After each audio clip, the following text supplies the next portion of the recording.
Good evening, friends. The subject of my talk this evening is a question actually. The question is, why are we reborn? Hinduism considers reincarnation a fact. It is a fact that we are reborn. This is not our first and last life. But why are we reborn? The answer is, it is our thoughts which bring us back to this world. This world is a plane of existence called loka, and it has its own frequencies of vibration. How many such lokas are there?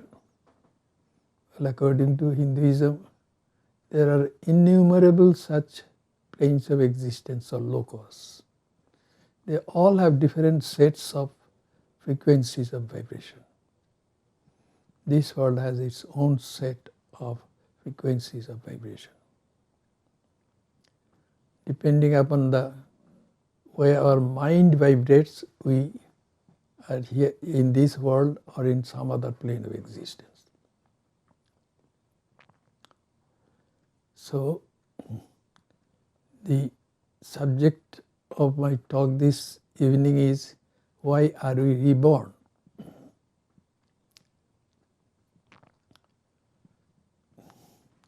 We are reborn because we wanted to be reborn.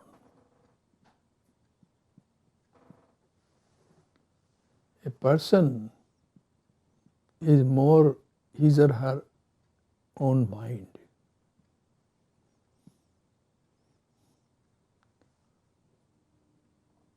And our ego is located in our minds. Ego. I said in the past also a few times that the owner and the object owned cannot be the same. Therefore, I own my physical body. As the owner, I must be different from it.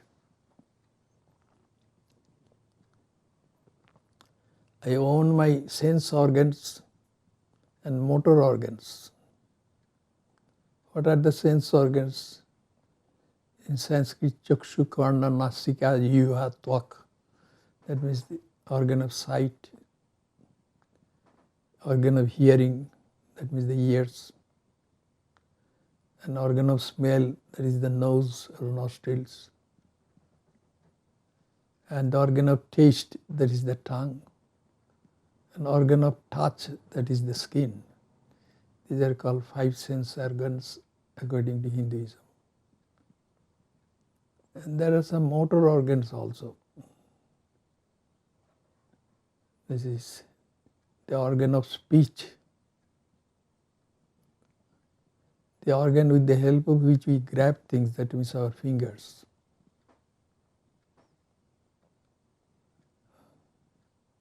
And the organ which helps us to move from one place to another, that means our feet.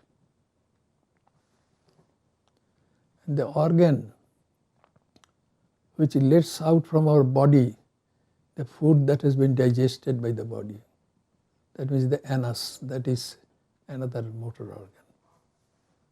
And other than that, that is that organ of reproduction. See, these are the five motor organs according to Hinduism. So we are none of those organs because we own them. As the owner, as the owners, we are different from them. What about the mind of a person? That person owns his or her mind. Therefore, that person is not his or her mind. As the owner must be different from it.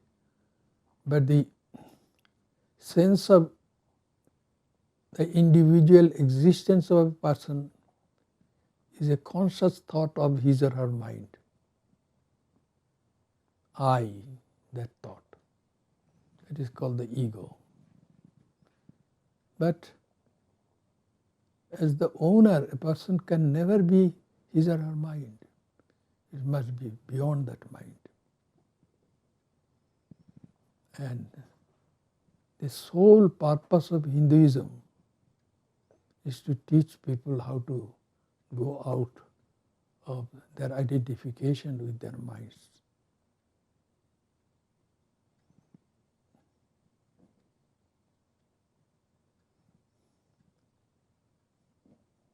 This ego is a barrier which does not help us to know what we are as the owner of the mind and the ego. And our scriptures say that if we can transcend our ego, if we can disidentify it with the mind, then we become divinity. Divinity. Divinity is infinity, eternity, and consciousness. Divinity cannot be described through words easily, because in Sanskrit it is called abhang manaso gocharam. It cannot be described through words, nor can it be conceived completely by the mind. That is divinity. Divinity is freedom itself. There is no suffering there. Is there any enjoyment there? No. Neither enjoyment nor suffering. It is a state of relief from both. Let us suppose a person is suffering from a severe headache. He is in a state of suffering. Then he takes some painkillers, and after half an hour, his headache is gone. Is he suffering now? No. He is neither suffering nor enjoying. He is in a state of relief from both. So also, divinity is something like that. It is beyond all the pairs of opposites. What it is impossible for us to describe, but we try anyway. That's why we say God is anandam, bliss. That bliss is no other than peace. It is neither enjoyment, no, it is not joy or anything.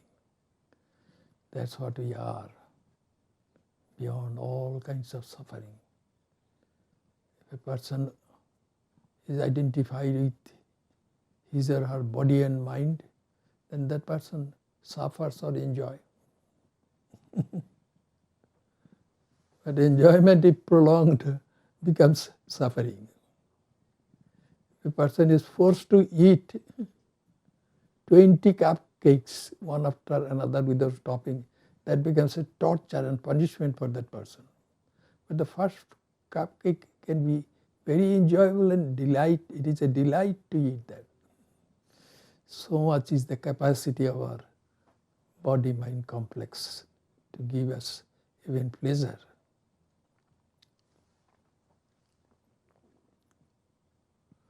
So that if a person can somehow or the other get rid of the ego, go beyond the ego. Is it possible to go beyond the ego? Yes, it is possible. That's what our scriptures say.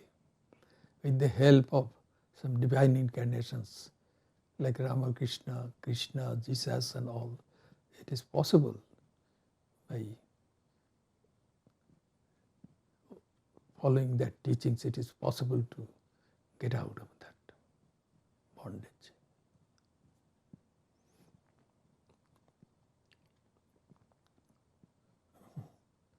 It is the mind which causes misery. I saw a doctor in the city where I grew up when I was a boy, and he was considered the best doctor in the city, but he was not married. Then most probably he had cancer or something in his stomach, or I don't know exactly, but he was going to die. So many people went to see him, and to every person he would say, what? Can you give me a cigar? He would not be allowed to smoke cigarettes. But he would tell everyone. Had that person died, what would happen to him? Well, he would be reborn. He would want to be reborn to smoke cigarettes or cigars. In our religion, there is a story of a king who fell in love with a deer, and the point of his death, he was thinking of the deer, and as a result of that he was reborn as a deer. That's what the story tells us. These stories are given in our scriptures to teach us certain lessons.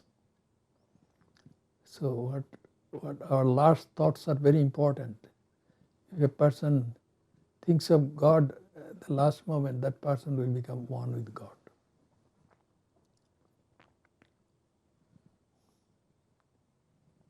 So,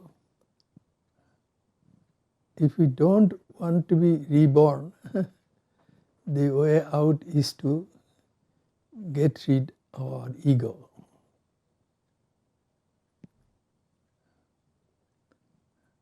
And Hinduism also says that a person is closer to divinity if that person has become unselfish. Unselfishness is divinity, because there is no ego in God.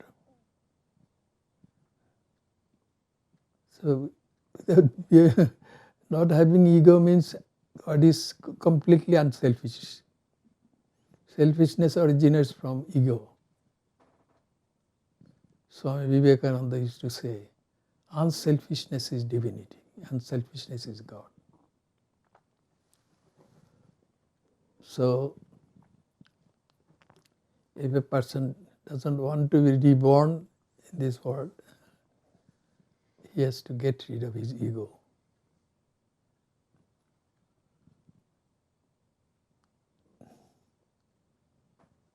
You see, like smoking a cigar or something, there are some other drugs which are habit forming. Alcohol is one. That's what I have heard.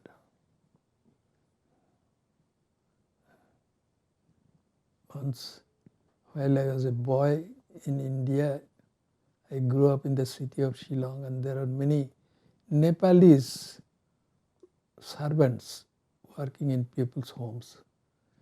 And there was one Nepali young man, he was a servant. And I knew that many people from Nepal would drink alcohol. At least that's what I saw in the city where I grew up. Then I asked him whether he drank alcohol or not. He said, yes sir, I do. Then he said, but when I drank alcohol first, I could not tolerate it. I had to go out and vomit, he said. He said, if that is the case, then why do you drink alcohol? Do you drink alcohol now? Yes, I do. Why? Then in his language, what he tried to say was, that is certain thoughts which are there in the mind, that is, don't do these things, these are not good for you. All these ideas disappear after drinking alcohol. Forbidden things can be done easily after drinking alcohol. That's what I learned from him. Alcohol is a depressant. It depresses the mind. It does not intoxicate, as most people think. I didn't know about it until I went to get my driver's license. After coming to this country, I had to learn how to drive, and by the time I had learned how to drive, I had to go and get my driver's license. So I was asked several questions there. That was in a questionnaire on a piece of paper. And one question was, is alcohol a depressant or intoxicant? So I thought alcohol must be an intoxicant, because after drinking alcohol, people the way they behave, that shows they are intoxicated. And the answer I gave, intoxicant. That answer was wrong. The answer was, the alcohol is a depressant. That's how I learned it. And depression is bad. According to Hinduism, when a person is depressed, his mind is under the control of what we call the tamoguna, that causes inertia, mental inertia. At that time, no high thinking is possible. Only people can think of lower things, lower objects.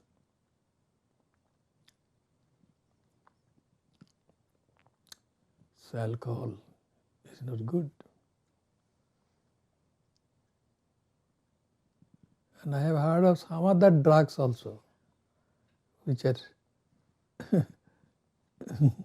many people in this country, they take drugs. But I grew up in a different country. I heard that even in the schools and colleges, there are drug pushers, because they sell some different types of drug, and all those drugs have these bad sides, and they are extremely harmful. So, if we want not to be reborn, then we must not acquire such habits, because otherwise at the point of death the thought will come, oh, I want to smoke a cigar, or I want to have a sip of alcohol or whatever. Then we will be reborn. And being reborn means going through suffering. More suffering than enjoyment, actually. That's how people are reborn. Hinduism teaches us another thing. It is called the doctrine of karma. What is karma? Karma means action. And what is action? Anything in which the 5 sense organs and 5 motor organs and the internal organ, which is the mind, are involved, that is called action. There cannot be any action without their involvement.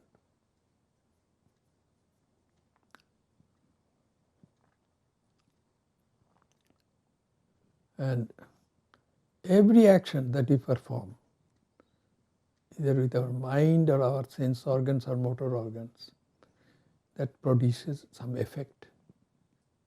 There cannot be any action which does not have its effect. If a person takes a spoonful of potassium cyanide, a terrible poison, then what will be the effect? He will die, his body will die.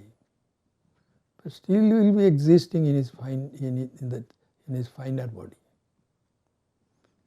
Death means this physical body is got rid of, but some finer body still continues to exist, and the mind also. This body of ours is suitable for this plane of existence, and in other planes of existence, other kinds of bodies will be there. So, no matter what we do, its effect will be there.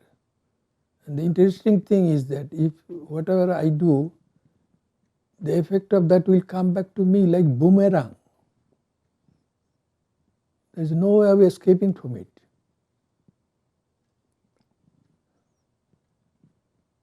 If I perform anything with selfish motive and with ego, and as long as ego is there, some selfishness is there, so the result will come back to me, the doer. But if at all it is possible to do things unselfishly, 100% unselfishly, then the results will not come back to us. But is it possible? No, as long as the ego is there, it is not possible. We may reduce our selfishness. And if we can get rid of our selfishness, then we have arrived at divinity. That's why the elderly monks of our order, Swamis, they teach some young man or young men who would come and join the order. So, do you know the name of the organization which you have joined? And our organization in India is called the Ramakrishna Mission. So then the person will reply, yes, it is the Ramakrishna Mission where I have joined. Then the elderly Swami will say, no, it is not Ramakrishna Mission, it is Ramakrishna Machine. What kind of machine? The ego-crushing machine. If you be a monk, all your ego will eventually be crushed. You will become free from your ego. You will be divinity. That is the goal. That is what is taught by Hinduism. This is the highest truth. You are divinity. Everything is divinity. I am divinity. Aham brahmasmi tattam asi sarvam kvalidam brahma. These are the Sanskrit utterances which I just expressed to you in English.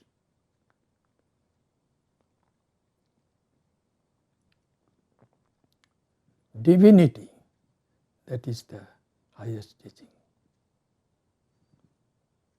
As I have said during my other talks also, even Jesus Christ, who was a divine incarnation, he gave the highest teaching when he said, be ye perfect as the Father in heaven is perfect. That means when you will be divinity, then that will be perfection. At that time your ego won't be there. You will be one with divinity. So the doctrine of action and its effect is called the doctrine of karma. And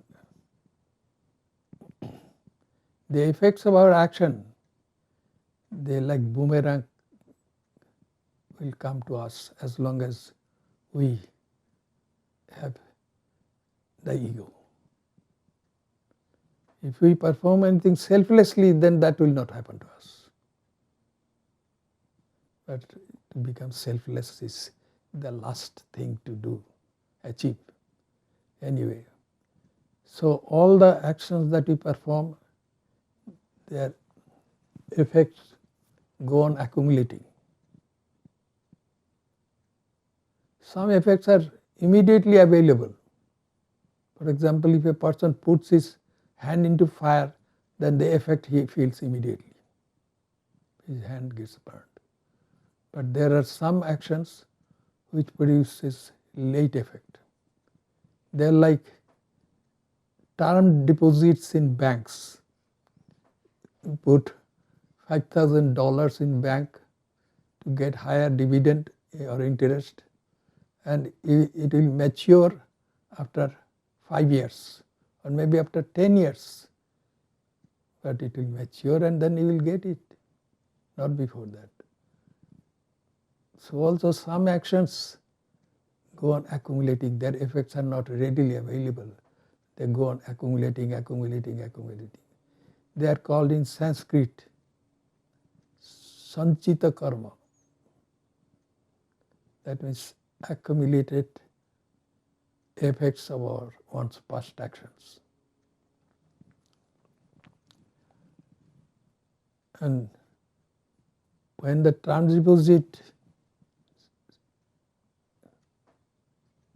expires, the time is expired, then the money will come back to that person who invested that money in the bank. So also a portion of this accumulated effects of our past actions will become active, will become available to us. That in Sanskrit is called prarabdha karma. And it is due to that that we are reborn. That's what they say. It is due to that are reborn. A person has died, but much of his accumulated effects of his past karma, they are still there to be worked out. So he will be reborn, and then those past effects of his once accumulated karma, that will start acting. Accordingly, according to that effect, person will be born either rich or poor, or either ugly or handsome, and so on.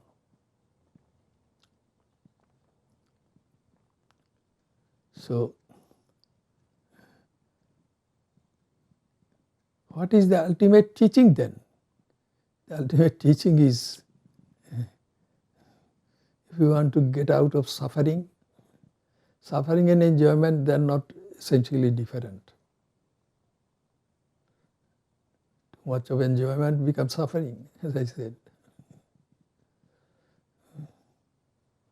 And a little bit of suffering becomes enjoyment, like those who smoke and all. It deals a little bit, but that is enjoyment to them. That's what I never smoke or anything, so I do not know what I heard from them. I am telling you. So all the teachings that are there in actually all the theistic religions try to teach us how to become unselfishness itself. An unselfish person is a good person. And in some homes I've seen it written and framed on the wall. God is good. Good? If I have a friend who is a good friend, he must be one who is not 100% selfish, then he is not a good friend. So also, as I say often, a good husband is one who makes willing and loving self-sacrifice for his wife. And the same is true for a good wife. A good wife is she who willingly and lovingly makes self-sacrifice for her husband. Self-sacrifice. One who sacrifices oneself is a good person. And to be perfectly good, what should one do? One should give up one's ego. And the methods are given in our scriptures, how to get rid of one's ego. Thank you very much. All the scriptures you boil down and they only teach us be unselfish. Unselfishness is divinity. So those who have experienced divinity, they will not be born again to suffer or enjoy in this world. I wish all of you good luck.